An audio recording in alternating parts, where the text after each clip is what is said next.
প্রজ্ঞাপনে মাধ্যমিক উচ্চ মাধ্যমিকে ভর্তি পরীক্ষায় যে 5% মুক্তিযুদ্ধ কোটা, সেটাতে জুলাই অভ্যুত্থানে আহত শহীদ পরিবারের যারা ভবিষ্যৎ প্রজন্ম তাদেরকেও সেখানে ইনক্লুড করা হয়েছে।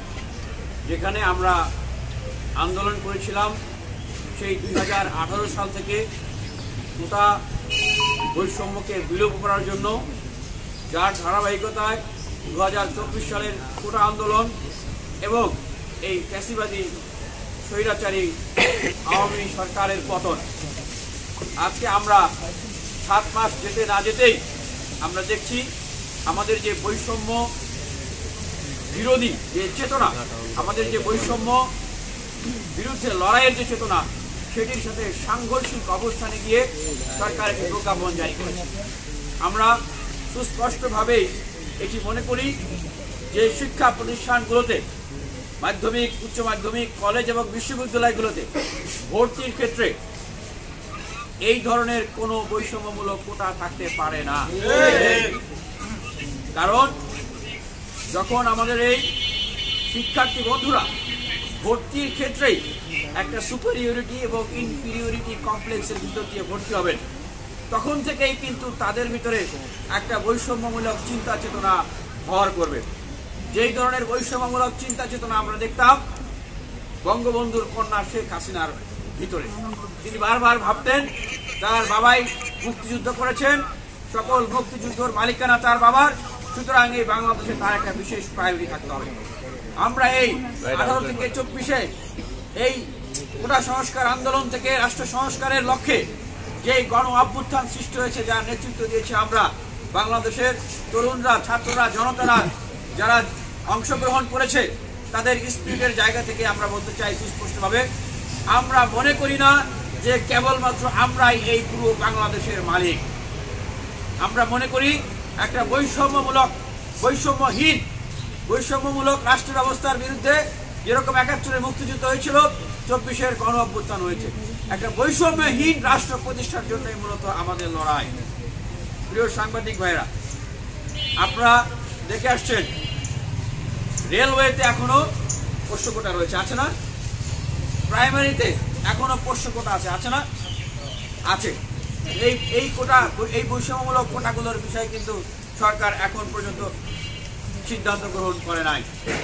বাংলাদেশ ছাত্র অধিকার পরিষদ, যার জন্মই হয়েছে কোটা সংস্কার আন্দোলনের অগ্নিগর্ভ থেকে, সেই ছাত্র অধিকার পরিষদ শিক্ষার্থীদের জন্য কাজ করে যাচ্ছে।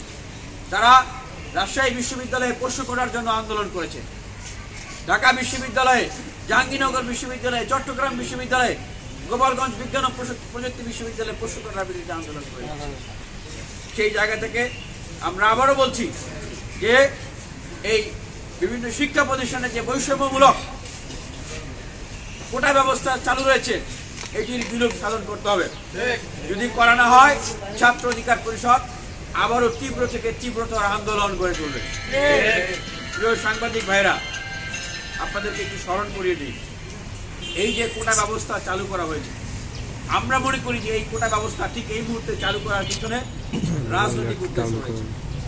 বর্তমান অন্তর্বর্তীকালীন সরকার তাদের নানাবিধ কর্মকাণ্ডের কারণে তারা এখন তুমুলভাবে বিতর্কিত, এবং তারা যে মূল দায়িত্ব নিয়ে ক্ষমতার আসনে অধিষ্ঠিত হয়েছিলেন, অর্থাৎ আহত এবং শহীদদের পুনর্বাসন করা এবং যারা আহত হয়েছেন তাদের চিকিৎসার ব্যবস্থা করা এবং এই ফ্যাসিবাদী আওয়ামী লীগ তাদের রাজনৈতিক কর্মকাণ্ডকে নিষিদ্ধ করা, আগামী নির্বাচনে তাদের অংশগ্রহণের বিষয়টি নিষিদ্ধ করা এবং প্রত্যেকটি অঙ্গন থেকে, ব্যবসায়ী অঙ্গন, আইন অঙ্গন, প্রশাসন, শিক্ষা অঙ্গন, প্রত্যেকটা অঙ্গন থেকে, বাংলাদেশের ব্যবস্থাপনা থেকে এই ফ্যাসিবাদের যে কাঠামো, সেই কাঠামোটাকে নির্মূল করে সংস্কার করা, এই সমস্ত কার্যক্রম পরিচালনা করতে তারা এখন প্রায় ব্যর্থ হয়ে গেছেন। এবং আপনারা দেখছেন দ্রব্যমূল্যের ঊর্ধ্বগতি, মানুষের জনজীবন এখন বিপর্যস্ত। তারা সবচেয়ে বেশি যে সমস্যাটি ফেস করছেন সেটি হচ্ছে নিরাপত্তাহীনতা। আমরা আপনারা কেউই জানি না যে এইখান থেকে আমরা নিরাপদে রাতের বেলা বাসায় ফিরতে পারবো কিনা, আমাদের জীবন নিয়ে আমরা নিরাপদে বাসায় ফিরতে পারবো কিনা। সুতরাং ঠিক এই মুহূর্তে এই পরিস্থিতিগুলোকে ধামাচাপা দেওয়ার জন্য তারা এই ধরনের একটি ঘটনার অবতারণা করলেন। ঠিক শেখ হাসিনাও যেইভাবে ক্ষমতাকে দীর্ঘায়িত করার জন্য নানান সময় নানান ধরনের এজেন্ডা ছুড়ে দিয়ে মানুষদেরকে বিভিন্ন দিকে বিভিন্ন এজেন্ডায় ধাবিত করছে। আর একটা বিষয়, এটার পিছনে ওনাদের যে রাজনৈতিক উদ্দেশ্য, বাংলাদেশে 5ই আগস্টের পরে সর্বপ্রথম কোটা প্রথা কোথায় প্রয়োগ করা হয় আপনারা কি অবগত আছেন? বলতে পারবেন? আপনাদেরকে একটু ঘুরিয়ে দিই। বাংলাদেশে 5ই আগস্টের পরে সর্বপ্রথম কোটা ব্যবস্থার প্রয়োগ করা হয় উপদেষ্টা নিয়োগের ক্ষেত্রে। সেখানে ছাত্র কোটায় উপদেষ্টা নিয়োগ দেওয়া হয় এবং বলা হয় ওনারা বৈষম্য বিরোধী ছাত্র আন্দোলনের প্রতিনিধি। এর পরবর্তীতে আমরা দেখলাম যে বৈষম্য বিরোধী যে প্ল্যাটফর্ম, যেখানে ছাত্র অধিকার পরিষদ, ছাত্র শক্তি, ছাত্র দল, ছাত্র শিবির, ছাত্র ইউনিয়ন, ফেডারেশন সহ অন্যান্য সকল ছাত্র সংগঠনের পদধারী নেতৃবৃন্দদের, ইভেন ছাত্রলীগেরও পদধারী নেতৃবৃন্দদের একটি সংমিশ্রণ সমন্বয় ছিল, অংশগ্রহণ ছিল। যেভাবেই মূলত আসলে আমরা সবাই মিলে প্ল্যাটফর্ম থেকে তৈরি করেছিলাম, সেখান থেকে অন্যান্য রাজনৈতিক দলের পদধারণকারী ছাত্র নেতাদেরকে তার সেখান থেকে বের করে দেওয়া হয় এবং যাদেরকে রাখা হয় এই শর্তে রাখা হয় যে তারা কোনো রাজনৈতিক দলের পদ ধারণ করতে পারবে না। এই যে সমন্বয়ের কোটা চালু করা হয়, এই কথাটি এই জন্যই বলছি, কিছুক্ষণ একটু পরে আমি তার ব্যাখ্যা দিচ্ছি, আপনারা বুঝতে পারবেন।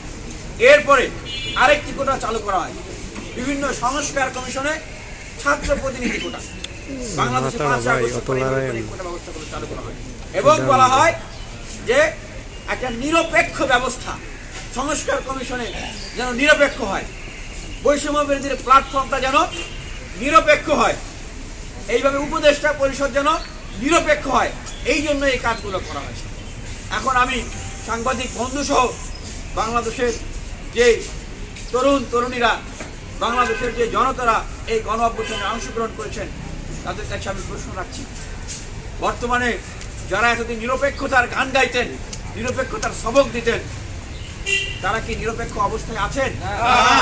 আমরা দেখেছি এই ঢাকা বিশ্ববিদ্যালয়ে রাজনৈতিক ছাত্র সংগঠনের ব্যানারে কোন প্রোগ্রাম কর্মসূচি পালন করতে দেওয়া হয় নাই। বলা হয়েছে রাজনীতি নিষিদ্ধ, ছাত্র রাজনীতি করা যাবে না। রাজনৈতিক ছাত্র সংগঠনের ব্যানারে বা রাজনৈতিক ছাত্র নেতারা ঢুকতে গেলে মব ক্রিয়েট করে তাদেরকে বিশ্ববিদ্যালয় থেকে বের করে দেওয়া হয়েছে। যারা এই কাজগুলো করেছে, জঘন্য কাজগুলো করেছে, তারাই এখন নতুন ছাত্র সংগঠনের নেতা, তারা এখন নতুন নতুন ছাত্র সংগঠনের নেত্রী, তারা এখন নতুন রাজনৈতিক দলের নেতা, তারা এখন নতুন রাজনৈতিক দলের নেত্রী। এই ঢাকা বিশ্ববিদ্যালয় সিনেটে বলেছে ছাত্র রাজনীতি চাই না, তারা এখন নতুন রাজনৈতিক বন্দোবস্ত, নতুন রাজনৈতিক দলের নেতা। এই ধরনের রাজনৈতিক প্রতারণা তারা করেছে বাংলাদেশের মানুষের সাথে। সেই জায়গা থেকে বলতে চাই, আপনারা মানুষের চোখে ধোলা দিয়ে মানুষের সাথে প্রতারণা করে আপনারা যে ক্ষমতায় যাওয়ার এজেন্ডা হিসেবে এই বৈষম্য বিরোধী প্ল্যাটফর্মটাকে কাজে লাগাচ্ছেন, অপব্যবহার করছেন, সেটার তীব্র নিন্দা এবং প্রতিবাদ জানাচ্ছেন। সেই সংযুক্তির জায়গা থেকেই বলছি, এই যে কোটা ব্যবস্থা চালু করা হলো, এটা একটা সূচনা। এরপরে দেখবেন ধাপে ধাপে তারা বলবে আমরা চাকরিতেও কোটা দেবো, আমরা অমুক জায়গায় কোটা দেবো, তমুক জায়গায় কোটা দেবো। এটার অর্থ কি জানেন? এইটার অর্থ কি? এইটার অর্থ হচ্ছে সামনে ন্যাশনাল ইলেকশন, আমরা রাজনৈতিক দল গঠন করেছি, আমরা ক্ষমতায় যাব, আপনারা যারা যারা আমাদের সাথে থাকবেন তাদেরকে এই সুযোগ সুবিধাগুলো দেওয়া। সুতরাং ঠিক আওয়ামী লীগ যেইভাবে কোটা ব্যবস্থা চালু করে তাদের নির্বাচনী কাজে ব্যবহার করেছে, তাদের রাজনৈতিক কাজে ব্যবহার করেছে, ঠিক সেইভাবে আমরা অবশ্যই এই নিরপেক্ষতা হারিয়ে যাওয়া রাজনৈতিক দল গঠন করা এই অন্তর্বর্তীকালীন সরকারের যে আমাদের প্রতিভা উপদেষ্টা রয়েছেন, তাদেরকে আমরা সেই সুযোগ দিতে পারি না। আমরা দেখছি আওয়ামী লীগের সময় মুক্তিযোদ্ধা ছিলেন, কিন্তু তিনি আওয়ামী লীগ করতেন না। মুক্তিযোদ্ধার সন্তান, নাতি নাতনি, তারা বাংলাদেশের শ্রেষ্ঠ সম্পদ, তারা আমাদের সম্মানের পাত্র। আওয়ামী লীগ না করার কারণে তাদেরকে নিগৃহীত করা হয়েছে, দেখেন নাই?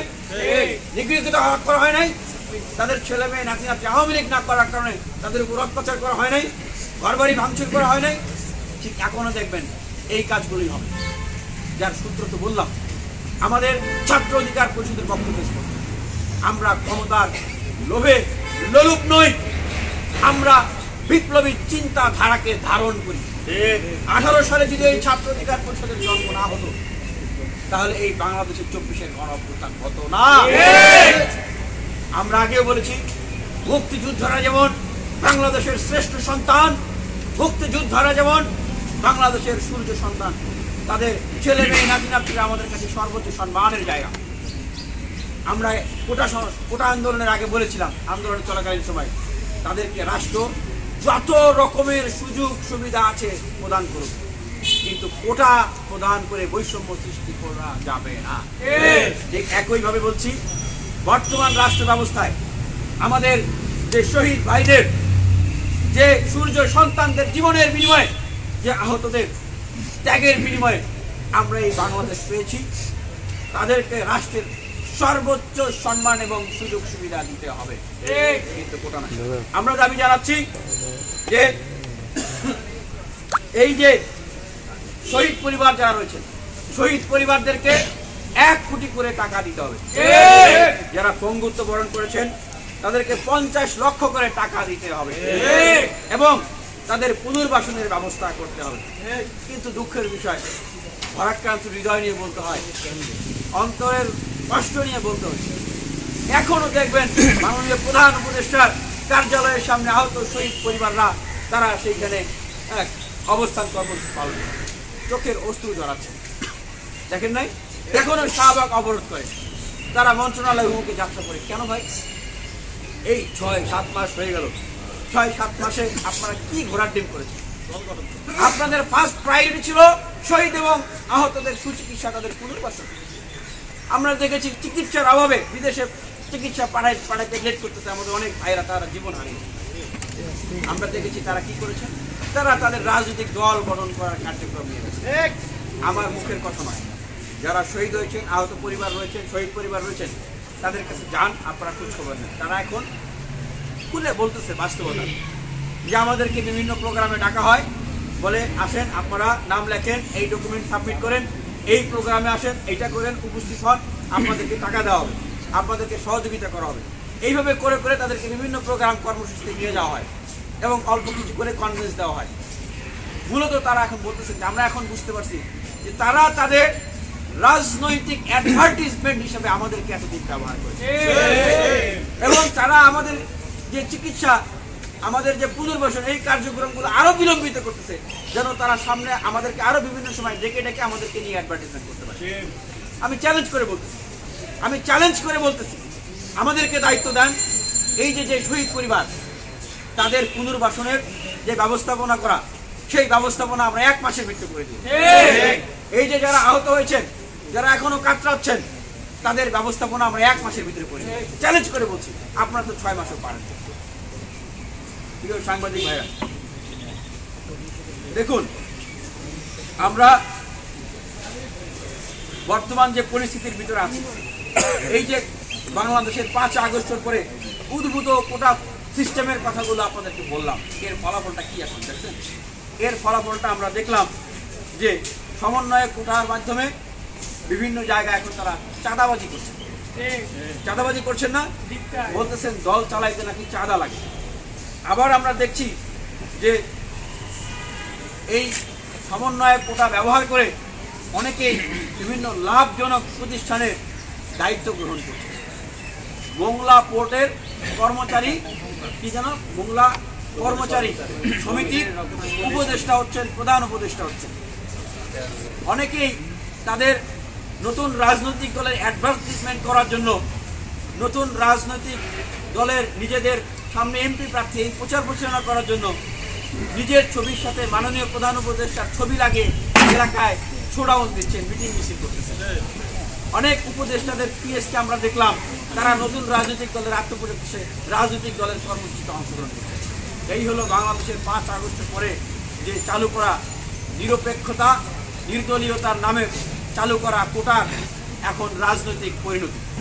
আমরা সেই জায়গা থেকে আমরা মাননীয় প্রধান উপদেষ্টার কাছে আহ্বান জানাচ্ছি, আপনাদেরকে একটি গোষ্ঠী, একটি গ্রুপ, তারা নিজেদের রাজনৈতিক স্বার্থে আপনাকে ভুল পথে পরিচালিত করছে। আমরা মনে করছি এটা আপনাকে ভুল বোঝাচ্ছে। আপনার যে সার্বজনীনতা, বিশ্বব্যাপী আপনার যে গ্রহণযোগ্যতা, আপনার প্রতি বাংলাদেশের মানুষের, ছাত্র সমাজের, রাজনৈতিক ছাত্র সংগঠন এবং দলগুলোর যে আস্থার জায়গা, সেই জায়গাটাকে ফাটল তৈরি করার জন্য এই ধরনের কর্মকাণ্ড করা হচ্ছে। আমরা দেখেছি যে এই যে সদ্য সময়ে আমাদের যে সেনাপ্রধান জেনারেল ওয়াকার সাহেব তিনি বলেছেন, তিনি তার উদ্বেগ উৎকণ্ঠার কথা প্রকাশ করেছেন। একটা মানে অস্থির পরিস্থিতির কথা তিনি ইঙ্গিত দিয়েছেন যে আমাদের এই অবস্থায় ক্ষমতার প্রতিযোগিতা এতটা অসহিষ্ণুতার দিকে যাচ্ছে যেটা স্বাধীনতা সার্বভৌমত্বের হুমকি স্বরূপ পরিণতি এটা দাঁড়াতে পারে। উনি এক পর্যায়ে বললেন যে আর চাপা রাখতে পারলাম না, প্রকাশ করলাম, কেউ মন খারাপ করলে আমি দুঃখ প্রকাশ করছি। ঠিক আমরাও বলছি যে আমরা ক্ষমতায় যাওয়ার জন্য এইরকম বিরোধিতা সমালোচনা করতেছি। আমাদের যদি ক্ষমতায় যাওয়ার খায়েশই কেবলমাত্র থাকতো তাহলে 24-এর জাতীয় নির্বাচনে আমাদেরকে 5 কোটি করে টাকা এবং 10টা আসনের অফার করা হয়েছিল শেখ হাসিনার পক্ষ থেকে। আমাকে 7 মাস কারাগারে রাখা হয়েছিল, সলিটারি কনফাইনমেন্টে টর্চার করা হয়েছিল, আলো বাতাস দেখি নাই, 7 মাস কারোর সাথে কথা বলতে পারি নাই, খাবার পর্যন্ত দেওয়া হয় নাই। অফার করা হয়েছিল আমার বাবাকে, টিভির হারুনকে দিয়ে, যে আমাকে 25 কোটি গ্রাম 1 আসনের এমপি বানিয়ে দেওয়া হবে, সব মামলা তুলে দেওয়া হবে। আমরা চাই। এখনো বাংলাদেশের জনগণকে বলছি, আমরা ক্ষমতার জন্য পাগল পারা নই। আমরা সেই স্বার্থের দণ্ড নিয়ে কথা বলছি না। আমরা যেটা বলছি এইটা আপনারা অনুধাবন করুন, বুঝুন, এবং অল্প কিছুদিন পরে আপনারা আরো স্পষ্টভাবে বুঝতে পারবেন যে দেশ কোন দিকে, দেশকে কোন দিকে নিয়ে যাওয়া হচ্ছে। প্রিয় সাংবাদিক ভাইরা, আমরা আবারও আমাদের যে দাবিগুলো, সেই দাবিগুলো বলে আমাদের আজকের প্রেস ব্রিফিংটা শেষ করব। আমরা দেখলাম যে প্রাইমারি হাই স্কুল নতুন করে সেখানে যে 5% মুক্তিযোদ্ধা কোটা ছিল সেটির সাথে আমাদের এই জুলাই অভ্যুত্থানের শহীদ এবং আহতদের পরিবারদের কোটাকে সংযুক্ত করা হয়েছে। আমরা মনে করি এটা শহীদদেরকে সম্মানিত করা নয়, বরং এটা তাদেরকে আর অসম্মানিত করা। এটা করে একটা বৈষম্যমূলক ব্যবস্থা সৃষ্টি করা হবে। তাই আমরা সেটার তীব্র বিরোধিতা করতেছি এবং আমরা এই প্রাইমারি হাই স্কুল সহ বিশ্ববিদ্যালয় কলেজে ভর্তি হওয়ার যত রকমের কোটা রয়েছে, পোষ্য কোটা, বৈষম্যমূলক কোটা এবং রেলওয়ে প্রাইমারি চাকরিতে যে বৈষম্যমূলক কোটা রয়েছে সেগুলোকে আমরা বিলোপ করার জন্য আমরা আহ্বান জানাচ্ছি। এবং আমরা ছাত্র জনতার অভ্যুত্থানে এই যারা শহীদ হয়েছেন তাদের পরিবারের পুনর্বাসন এবং আহতদের চিকিৎসা ও পুনর্বাসনের দাবি জানাচ্ছি।